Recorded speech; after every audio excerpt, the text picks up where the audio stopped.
ካሳሁን ቴዲ አፍሮ ምላሽ እንዲዘፍኑ የተደረጉት ድምፃውያን 20 ሚሊዮን ብር እንደተከፈላቸው ተሰማ። ሐሰተኛ ነቢይ ሱራፊል አንተ ወንበዴ ነህ፣ አንተ እግዚአብሔርን በመሸጥ የኖርክ ሌባ ነህ። መልእክት ማስተላለፈው መልእክት አክሱም ላይ ያሉ ሙስሊሞች ወላሂ ለአላህ ጠላት እጅ እንዳትሰጡ፣ ፊት ለፊት ተፋለሙ። በድግምት ሰዎች ለማሳበድና ለመግደል በሚል የቅንድብ ጸጉር አዘናክተው ለመውሰድ የሞከሩት ተከሳሾች በስራ ተቀጡ። ኩላሊቴን ይሸጠዋለሁ የምገዛ ሰው እንድታገናኙኝ በእግዚአብሔር ስም እጠይቃቸዋለሁ። ሰላም ጤና ይስጥልኝ። ክርስቶስ ተነስቷል፣ በእውነትም ተነስቷል። በወቅታዊ ጉዳይ በጣም በሚገርም መረጃ የተመለስኩትኝ ለቴዲ አፍሮ ምላሽ የሚሰጡ አካላት 20 ሚሊዮን ብር ተከፍሏቸዋል። እሱም ብቻ አይደለም፣ አስቀድሞ የዘፈኑን ነገር መንግስት ስላወቀ ዘፋኞችም አዘጋጅቶ ነበር ይላል መረጃችን። እንመለከተዋለን። ከዛ በተጨማሪ እሱ ብቻ አይደለም፣ ፓስተሮችም አሉበት በዚህ ነገር ላይ እጃቸውን አስረዝመው ያስገቡ ፓስተሮችም አሉ። እስከ ፍጻሜ ቆያችሁ የምታዳምጡት ነው። ከምን እንጀምር ካላችሁኝ ይሄ ከጀመርኩላችሁ የ20 ሚሊዮን ብር ጉዳይ እንጀምር። ነገር ግን ላይክ ማድረጋችሁን አትርሱ። በውጭ ዓለም ያላችሁ ደግሞ የሜምበርሺፕ ጆይን አድርጉልኝ። ለድምፃዊ ቴዎድሮስ ካሳሁን ቴዲ አፍሮ ምላሽ እንዲዘፍኑ የተደረጉት ድምፃውያን 20 ሚሊዮን ብር እንደተከፈላቸው ተሰማ። የቴዲ አፍሮ ዘፈን ከመለቀቁ በፊት ዳስጣል የሚለው ሙዚቃ ይዘት በመንግስት ባለስልጣናት ይታወቅ እንደነበረም ታውቋል። ይህንን በማድረግም ረዘም ያለ ጊዜ ተወስዶ ዝግጅት መደረጉን የቤተ መንግስቱ ምንጮች ለኢትዮ ፎረም አሳውቋል። ለሁለቱ ድምፃውያን 20 ሚሊዮን ብር ወጪ እንዲከፍሉ የተደረጉ ባለስልጣናትም ታውቋል። ወጪውን የሸፈኑት ባለሀብት ከዚህ ቀደም አንድ የአዲስ አበባ አውቶቡስ በ19 ሚሊዮን ብር ገዝቻ ቀረብኩ ብለው መነጋገሪያ የነበሩት ግለሰብ ናቸውም ተብሏል። ድምፃዊ ቴዎድሮስ ካሳሁን ቴዲ አፍሮ የሀገርን መሞት የሚገልጽና ኢትዮጵያ ከወደቀችበት ልትነሳ እንደሚገባም ዳስጣላን ሰው ብሎ ካቀነቀንና ኢትዮጵያ ድቅድቅ ጨለማ ውስጥ ሆናለች እያለ ካዜመ በኋላ በአንድ ፍርደ ገምድል ዳኛ እኛ ለምን እንለያያለን እያለ በሙዚቃው ከጠየቀም በኋላ የብልጽግናው አገዛዝ መረበሽ ውስጥ መግባቱን አሳይቷል። በዚህም በአዲስ አበባ ያገኛቸውን ሙዚቃ ሲሰሙ ያሰራቸውን ወጣቶችን በሽብር ወንጀሉ ያሰረ ሲሆን ፕሮፓጋንዳውን በዚህ ልክ ቀጥሎበታል። በውጭ ሀገርና በሀገር ቤት በሚኖሩ የሚዲያ ሰራዊት አባላቱ በኩልም እንደዚሁም ራሳቸው ጠቅላይ ሚኒስትሩ በሚያደርጉት ንግግር ዘፈኑ ያሳደረው ተጽዕኖ ለማጣጣል ከመሞከራቸው ባሻገር በኦሮምኛ ዘፈን እንዲዘፈንና መልስ እንዲሰጥም ተደርጓል። ይህንን ዘፈን እንዲዘፍኑ ትዕዛዝ የተሰጣቸው ደግሞ ገለና ጋሩምሳና ዮሳን ጌታሁን የተባሉ ግለሰቦች ሲሆኑም ለእያንዳንዳቸውም 10 ሚሊዮን ብር በጠቅላላ 20 ሚሊዮን ብር እንዲከፈላቸው ተደርጓል የሚሉት ምንጮች ይህንን ገንዘብ እንዲከፍሉ ታዘው የፈጸሙትም ያደታ ጁነዲን ወይንም ደግሞ ሙራድ በሚለው ስማቸው የሚታወቁት ባለሀብት ስለመሆናቸው ተገልጿል። ድምፃዊ ቴዎድሮስ ካሳሁን ይዞት ስለወጣው ዘፈን ይዘት አስቀድሞ መረጃ የደረሰው የጠቅላይ ሚኒስትር ቢሮም ለዘፈኑ የሚሆን ምላሽ እንዲዘጋጅ ያዘዙትም ራሳቸው አብይ አህመድ ናቸው ይላሉ ምንጮቹም። ትዕዛዙ የተሰጠው ለአዳነች አበቤ ነው የሚሉት እነዚሁ የቤተ መንግስቱ ምንጮች ከከንቲባዋ ጋር የኢኮኖሚ ግንኙነት እንዳላቸው የሚነገርላቸው ያደታ ጁነዲ ወይንም ሙራድ በሚል ስም የሚታወቁት በብልጽግና ዘመን የተፈጠሩት ባለሀብት ናቸውም ተብሏል። ለሁለቱ ድምፃውያን በጠቅላላ 20 ሚሊዮን ብር ሰጥተው የዘለፋ ምላሽ ያዘፈኑት ባለሀብቱ ያደታም ለመንግስት መስሪያ ቤቶች መኪና እንዲያቀርቡ ካገዛዙ ይሁንታ የተሰጣቸውና ከ4 ዓመታት በፊትም አንድ የከተማ አውቶቡስ 19 ሚሊዮን ብር ገዛሁ ብለው በከተማ ቢሮ በኩል እንዲነገር ያደረጉ አገዛዝ ሰራሽ ነጋዴ እንደሆኑም ይነገራል። በ19 ሚሊዮን ብር ተገዛ የተባለው አውቶቡስ ከመደበኛ ዋጋው በ11 እጥፍ የበዛ እንደነበር በወቅቱ መዘገቡም አይዘነጋም። ባለሀብቱ የውጭ ኤክስፖርትም የተፈቀደላቸው ሲሆን በቅርቡ ደግሞ ብራይተን ፕሮፐርቲስ በሚል የተመረቀ የሪል ስቴት ድርጅት ያላቸው ሰው ናቸው። ግለሰቡ በእንግሊዝ ሀገር በስደተኝነት ይኖሩ የነበሩናም በብልጽግናው ዘመን ወደ ኢትዮጵያ እንዲገቡ ተደርገው በተለይም ከከንቲባዋ ጋር ልዩ ልዩ ንግዶችን የሚነግዱ በጥቂት ዓመታት ውስጥ ቢሊዮነር የሆኑ የአገዛዙ ወዳጅ እንደሆኑም ይነገራል። ግለሰቡ አሁን ደግሞ የህዝብን ችግር የሀገርን ውድቀት ሸፍኗል ለተባለለት ድምፃዊ ቴዲ አፍሮ ምላሽ በሚል ማዘፈን ጀምረዋል። እንግዲህ እንደሰማችሁት የቴዲ አፍሮ ዘፈን ቀድሞ ሊወጣ እንደነበር ስለታወቀ ለሱ መዘፈን መሸፈኛ ይሆን ዘንድ ወይ ደግሞ ስድብ የተዘጋጀው ሰምቻለሁ። የተወሰነው ቲክቶክ ላይ እየተለቀቀ ስለሆነ ነቆራ ነው የሚበዛው። ስለዚህ ይህ ነገር ደግሞ በዛን ዕለት በናሽ ላይ እንደውም ክርክሩ የነበረው እንዴት በአንድ ቀን የተዘጋጀ ኤአይ ነው ምናምን እስኪባል ነበር።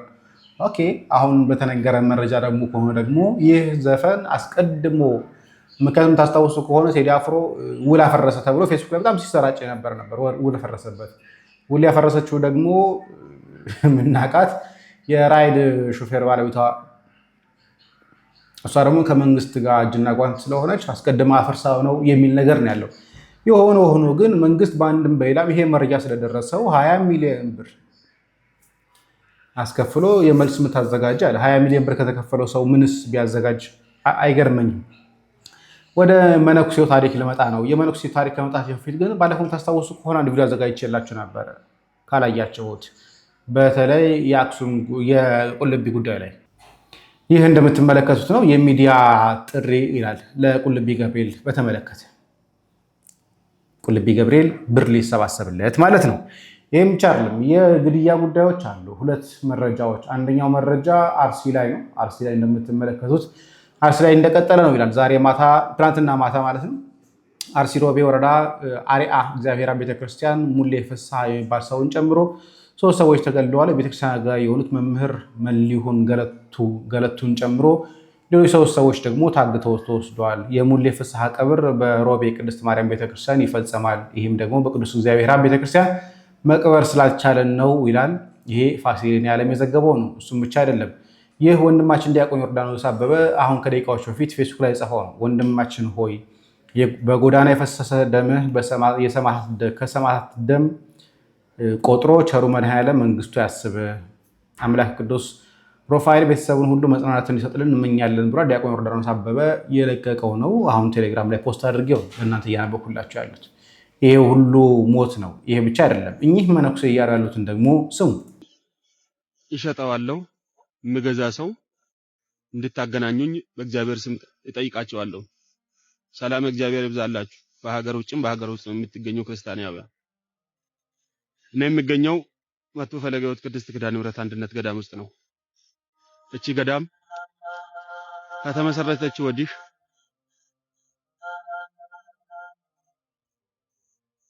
ብዙ ነገሮችን ብትሰራም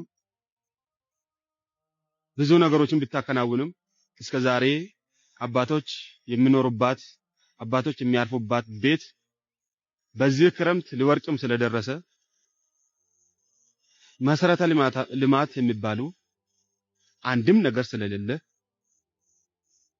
እኔ በራሴ ላይ ወስኛለሁ። ውሸት ነው ካላችሁ ስልኬ ባዮ ላይ ያለ አናግሩ፣ ምገዛውን ሰው አገናኙኝ። ከዚህ በኋላ ለምንም ለየትኛው የምለፋበት ጉዳይ የለኝም። አንድ ነገር የለም። ታዋቂ አርቲስት ታዋቂ ቲክቶከር ግዴታ ማወቅ አለብኝ እንዴ? ወይንስ ደግሞ እቺን ገዳም ነቅያት ወይም ደግሞ እስከ መሬቱ አንስቼ ወደ ሰሜን ወይ ወደ ሌላ ቦታ ወደ ሸዋ ሀገር ዛይጄ ማስቀመጥ አለብኝ እንድትረዳ? ሌላም ግር ብሎ እንደ ሌላው ገዳም እንዲያግዛት እንደዛ ማድረግ አለብኝ? እውነቴን ነው የምላችሁ። ኩላሊቴን እሸጠዋለሁ፣ አገናኙኝ።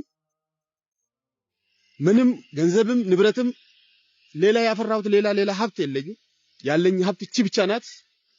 በዚህች እንኳን ለዚህች ገዳም አበርክቼ ብሞትም ብኖርም እግዚአብሔር ያውቃል። የሚገዛ ሰው አገናኙኝ። በእግዚአብሔር ስም በእናታችን በቅድስት ኪዳነ ምሕረት ባዛኝቷ ይዣችኋለሁ፣ አገናኙኝ። እንግዲህ ይሄ ነገር ቁጣን ቀጥቷል። በነገራችን ላይ ከሁለት ወገን ነው። አንደኛው እውነታቸውን ነው ቸግሯቸዋል የሚሉ አካላት አሉ። ሁለተኛው ደግሞ አይ ይሄ ነገር እንዴት ነው መነኩሴ የሚቸግረው ቤተክርስቲያን የለችም ወይ የሚሉ ደግሞ አሉ። ምክንያቱም የግል ሀብት አይደለም የግል ንብረታቸው እስካሁን ድረስ ለምንድን ነው ለቤተክርስቲያን የማይናገሩት የሚል ነገር አለ። ሁለቱንም ወደ ጎን ተውና ቤተክርስቲያን ሀብት እያላት ንብረት እያላት መነኮሳት እንደ ግል ንብረታቸው ኩላሊት ልሽጥና ይሄን ቤተክርስቲያን ላግዝበት ብሎ እስከሚል ድረስ ለምንድን ነው የሚደረሰው? በሚሊየንስ ቁልቢ በመቶ ሚሊዮኖች ነው ገቢ የሚገባው። እስከ 200 ሚሊዮን ድረስ በአንድ ንግስ ይገባል፣ በሁለት ንግስ ይገባል። ሐዋሳ፣ ግሸን፣ ቁልቢ፣ አክሱም ምንም ብንል በሚሊዮኖች ነው የሚገባው ብር። እንዴት አንዲት ጫካ ላይ ያለችን ገዳም መርዳት ማገዝ እንዴት ያቅተዋል? እንዴት ነው መነኩሴው ኩላሊቴ ልሽጥ በቃ እስከሚል ድረስ? ባለፈው ታስታውሱ ከሆነ እኚህ መነኩሴ እዚሁ ሚዲያ ላይ አቀርብላችሁ ነበር። በሬው አመልጦበት በሬውን በሬ ይዞ እየገቡ ሳራቸውን እንትን ለማለት ሳራቸውን እየጋጡባቸው ያ ሰው ደግሞ ቢላዋውን ይዞ ትልቅ ባንጋ ይዞ ማን ይናገረኛል ብሎ ከብቱን እያስገባ የቤተክርስቲያኑን እህል ሲያስበላበት ከዚህ ሲያቀርብላችሁ ነበር እዚሁ ሚዲያ ላይ። ማን ይቆጣጠራቸው? ወደ ፕሮቴስታንቱ ፓስተር ልምጣ። እኛ ነቢይ ሱራፌል አንተ ወንበዴ ነህ፣ አንተ እግዚአብሔርን በመሸጥ የኖርክ ሌባ ነህ። ከዚህ ውጪ ልንልህ የምንችለው ሌላ ነገር የለም። ሐሰትህን ሐሰተኛ ነህ ስንልህ በማስረጃ ነው። ቴዲ አፍሮ ይህንን ሲለቅ ቀኑ 8 ነው፣ ሐሙስ ቀን ነበረ። ሰዓቱ 8 ሰዓት ነው፣ 2018 ነው። አልጎሪዝሙ በጣም ቤስት ይሄ ነው። ሮብም ቢያደርጉት ደሴም ነበር የሚሆነው። ነገር ግን ከሮብ ደግሞ ሐሙስ አልጎሪዝሙ በጣም ሃይ ነው። ይሄ ነው እውነቱ። በጣም ቤስት የሚባል የአልጎሪዝም ነው። ከፈረሱ ጋር ከበቅሎ ጋር ከአህያ ከትንኝ ከምናምን ከዘንዶ ጋር የሚያሳት አይደለም። ከእውቀት ማነስና ከድንቁርና የተነሳ ይህንንም ከጥልቅ ጋር አያይዘህ የሰራኸው የሐሰተኝነትንና የስንፍና የድንቁርናን መጠን የሚያሳይ ነው። ጠቅለል ሳደርገው የቴዲ አፍሮ ዘፈን እናንተ የምትሸነግሉትን ህዝብ፣ እናንተ የምታደነዝዙትን ህዝብ፣ እናንተ ምንም እንዳልተፈጠረ እናንተ ስለደላችሁ እናንተ ስለተመቻችሁ ብቻ የህዝቡን ስሜት በውሸት ወንጌል በውሸት ትንቢት በውሸት ነገር ሸፍናችሁ ህመሙን እንዳይናገር ህመሙን እንዳያወጣ ስትፈልጉ በጥቅስ ስትፈልጉ በሐሰት ትንቢታችሁ ስትፈልጉ በተለያየ ነገር የምታደነዝዙትን ህዝብ ስሜት ቴዲ አፍሮ በዜማ ገለጠው። ይህ ለእናንተ ህመም ነው። ይህ ለእናንተ የጥልቅ አሰራር ነው። እውነት ሲገለጥ ለእናንተ የጥልቅ አሰራር ነው። እውነት ሲነገር ለእናንተ የጥልቅ አሰራር ነው። የህዝቡ ስሜት በዚህ መልኩ ሲገለጥ ለእናንተ የጥልቅ አሰራር ነው። ህዝቡን በማደንዘዝ አብዛኛው የብልጽግና ደጋፊ ማለት በአሁኑ ሰዓት አብዛኛው ፕሮቴስታንት ነው ማለት ይቻላል። እውነት እንዳይገለጥ በቸርቻችሁ በመልእክቶቻችሁ በተለያየ ነገር ህዝቡን አደንዝዛችሁታል። እኛ አመጽ ይነሳ አገር ይበጥበጥ ይረበሽ እያለን አይደለም። ግን ቢያንስ ሰው ስሜቱን ይግለጽ፣ ስሜቱ ይታወቅለት። ስሜቱን በዚህ መልኩ ቴዲ ከገለጸለት ደግሞ በጣም ደስ ይላል። ዳስጣል የአብዛኛው ሰው ስሜት ነው። ዳስጣል ከጥልቅ የመጣ ዘፈን አይደለም፣ የአብዛኛው ሰው ስሜት ነው። ይሄ ስሜት ደግሞ ብዙዎች ደግሞ እየተጋሩት ያሉን ቅድም እንደነገርኳችሁ ኦርቶዶክሳን እየተገደሉ ነው። መገደላቸው በነገራችን ላይ በሀገር ውስጥ ብቻ አይደለም፣ በውጭውም በግብፁ ላይም ይህ የምትመለከቷቸውን መነኩሴ ገለዋቸዋል። ዛሬ አሁን ላይ ከሰዓታት በፊት ማለት ነው። ታጣቂዎች ናቸው የገደሏቸው። መነኩሴ ናቸው፣ ምንም አልያዙ። እንደምታውቋቸው የግብፅ መነኩሴ እንደምታውቃቸው ምንም ይዘው የሚንቀሳቀሱ አይደለም፣ ግን ገድሏቸዋል። በየቦታው ኦርቶዶክሳውያን ላይ እየበዛ ያለውን መከራ እውነት ለመናገር እንደ ቀላል የምናገር አይደለም።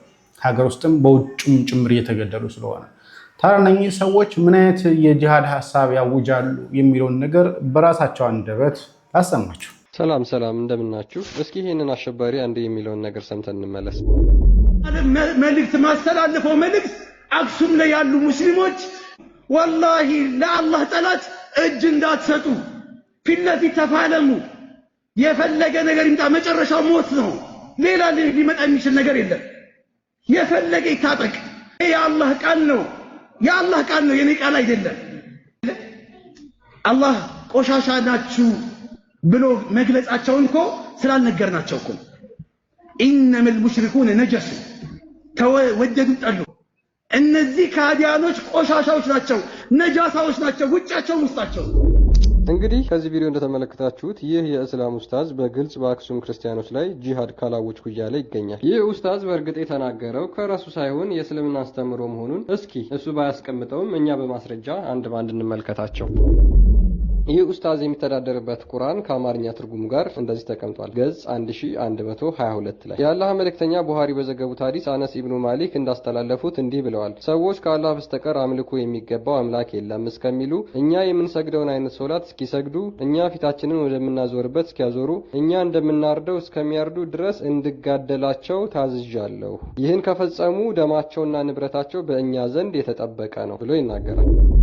ስለዚህ ሰዎች የሙስሊሞችን አምላክ አላህን ካላመለኩ በሙሐመድም ነብይነት ካላመኑ ሙስሊሞች ጦርነት እንደሚከፍቱባቸው እንዲሁም የክርስቲያኖች ደምና ንብረታቸው ማለትም መግደልና መዝረፍ እንዲችሉ እንደተደነገገባቸውም በግልጽ ይናገራል። ይህ ኡስታዝ ደግሞ ይህንን አስተምሮ ስለሚከተልና ስለሚያምንበት በአክሱም ክርስቲያኖች ላይ ጦርነትና ጂሃድ እያወጀ መሆኑን ክርስቲያኖች ልብ ልትሉ ይገባል። እስልምና ደም መጣጭ ሃይማኖት ነው የምንለው ከዚህ የተነሳ ነው። አሁን እንግዲህ ክርስቲያኖች ውጫቸውም ውስጣቸውም ቆሻሾች ናቸው ነጃሳዎች ናቸው በማለት የተናገረው ንግግር አለ። እሱ ደግሞ በሱራ 9 ማለትም የሰይፍ ምዕራፍ ቁጥር 28 ላይ ሲገኝ እንደዚህ ይላል። እናንተ ያመናችሁ ሆይ አጋሪዎች እርኩሶች ብቻ ናቸው፣ ከዚህም ዓመታቸው በኋላ ወደ ተከበረው መስጊድ አይቅረቡ። እዚህ ክርስቲያኖች ቆሻሾች ነጃሶችና እርኩሶች ናቸው ብላችሁ የምታምኑ ከሆነ ሙስሊሞች ለምን አገሩን ጥላችሁልን ውልቅ አትሉ? ከእርኩስ ጋር ምን ትሰራላችሁ? አሁን ግን እንደ እስልምና አስተምሮ ቆሻሻ ነጃሳ ማን ነው? ቀጥታ ሙሐመድ መሆኑን ግን አሳያቸዋለሁ እኔ በማስረጃ። እሺ ሙሐመድ ቆሻሻ ነበር። የመጀመሪያ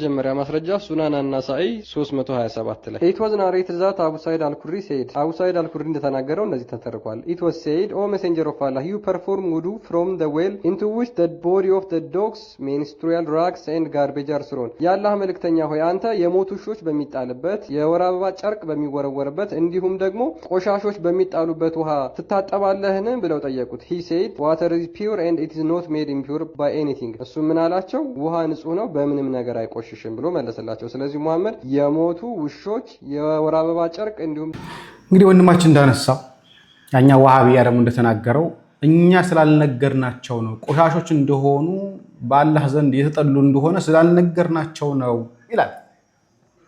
እነኚህ በምትሃት ያበዱ ሰዎች ምትሃት በመስራት የሚተዳደሩ ሰዎች እኛን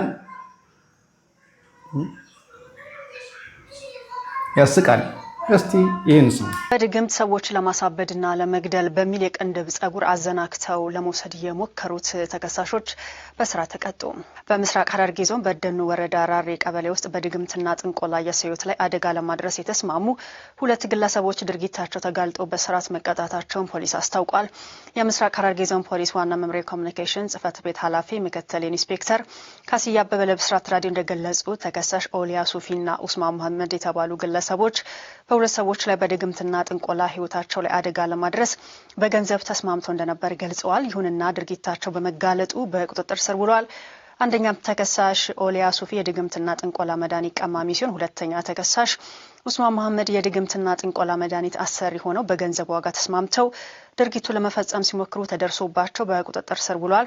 መድኃኒት አስደራጊ ሁለተኛ ተከሳሽ ኡስማን መሐመድ ከሁለቱ ተጎጂ ሰዎች ጋር ባለው የግል ቅራኔ ተነሳ ለአንደኛ ተከሳሽ ኦሊያ ሱፊ 10 ሺህ ብር ለመስጠት በመስማማት አንደኛው ተጎጂ ህይወቱ እንዲያልፍ ሁለተኛው ተጎጂ ደግሞ በቁሙ እንዲያብድ መድኃኒት ለማሰራት እንደሞከረን የተገለጸው። በዚህ ስምምነት መሰረት መድኃኒት አድራጊው ግለሰብ መድኃኒቶች የሚሰሩት በሰዎች ቅንድብ ነው በማለት ትዕዛዝ በመስጠቱ መድኃኒት አስደራጊው የአንደኛ ተጎጂ ግለሰብ የቅንድብ ጸጉር አዘናክቶ ለመውሰድ ሲሞክር ተጎጂው በቁጥጥር ስር አውሎት ለጸጥታ አካላት እንዳስረከበው ገልጸዋል። ፖሊስም በግለሰቡ ላይ ባደረገው ምርመራ በቁጥጥር ስር የዋለው ግለሰብ ከአንደኛው ተከሳሽ ጋር በገንዘብ ተስማምቶ ድርጊቱን መፈጸማቸው በማስረጃ በመረጋገጡ የምርመራ መዝገባቸው ተጠናቀው ለአቃቤ ሕግ መላኩን ገልጸዋል። አቃቤ ሕግም ከፖሊስ የቀረበውን የምርመራ መዝገብ ተመልክቶ በድግምትና በጥንቆላ በሰው ላይ አደጋ ማድረስና ማጋለጥ ወንጀል ክስ የመሰረተም ሲሆን ክሱን የተመለከተው የበደኑ ወረዳ ፍርድ ቤት ሚያዝያ 5 ቀን 2018 ዓ.ም በዋለው ችሎት ሁለቱንም በ8 ወራት ቀላል እስራት እንዲቀጡ ውሳኔ ማስተላለፉን ምክትል ኢንስፔክተር ካስያ አበበ ጨምረው ለብስራት ራዲዮ መናገራቸውን የዘገበችው ባልደረባችን ኤደን ሽመልስ ነው። እንግዲህ እነኚህ ናቸው እኛን ቆሻሾች ለማለት እየሞከሩ ያሉት እየጣሩ ያሉት እነኚህ ሰዎች ናቸው። በጣም አስቂኝ ናቸው። እንዳልኳችሁ ነው። ዋሃብያ ነገር ነው የሚፈልገው። ነገሩ ካልተሳካለት ቀጣዩ እርምጃው መሳደብ፣ ስድብ ያከናንባል፣ እንደፈለገ ይናገራል። ምን እስከሚሆን ድረስ ከተባለ ያሰበውን ሀሳብ እስከሚሳካለት ድረስ። በነገራችን አክሱም ላይ ያሰበው ጉዳይ ከዚህ በላይ ነው። ምናልባት ሌላ ጊዜ በሰፊው እንነጋገራለን። ይሄ አይደለም አጀንዳው፣ ይሄ አይደለም። አሁን አጀንዳ ቤትም ብሎ የሆነ ጉዳይ መፍጠር ይፈልጋሉ። ይህ መነሻ እንጂ መዳረሻው አይደለም። አክሱም ላይ በነገራችን ላይ ብዙ ነገሮች ከጀርባው አሉ፣ የምንመለከተው ነው የሚሆነው። አሁን ግን እዚያ ያላቅ እግዚአብሔር ከፈቀደ በነጋታው ቪዲዮ የመመለስ ይሆናል። ሰላም እግዚአብሔር ከእናንተ ጋር ይሁን። ቸር ቆዩ።